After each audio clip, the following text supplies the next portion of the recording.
This is why we do takes. I'm Stefanie Duguay. My pronouns are she, her. I'm an associate professor in the Department of Communication Studies at Concordia University and the director of the Digital Intimacy, Gender, and Sexuality Lab.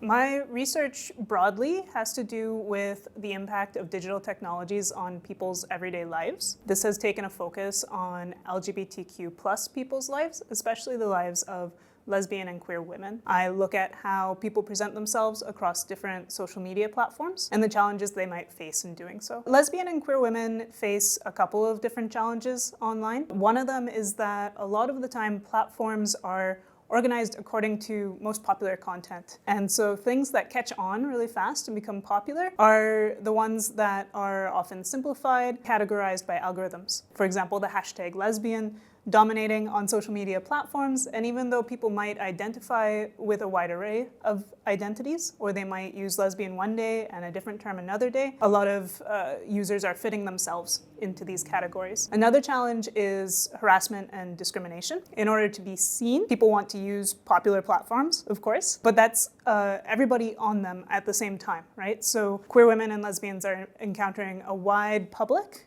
and that can be really good for being seen and having their voices heard, but it can also make them the targets of harassers and trolls and the targets of technology-facilitated violence. Part of my work looks at, how do people navigate those risks while still getting their media out there. There are a lot of benefits to lesbians being on the internet and on social media. I see them using these social media platforms to spark romantic relationships, using them to meet people that they might not otherwise meet, and then in terms of organizing communities, and sometimes in terms of organizing activism, digital technology can facilitate all of this. Sometimes people worry a lot about digital technologies. We see a lot of panic about, especially in relation to youth, but then also just kind of our screens taking over our lives, is technology taking over our lives? And I think these concerns are valid, and we need to consider what is the role of technology in our society. But I think we also need to remember the opportunities that people harness through this technology and the creative ways that people find to make technology work for them.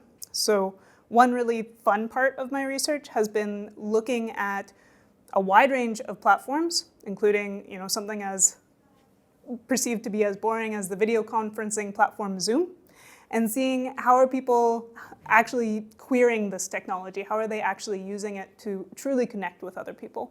And so in our concerns about the risks or the harms of technology, we also have to take into consideration the benefits and the opportunities.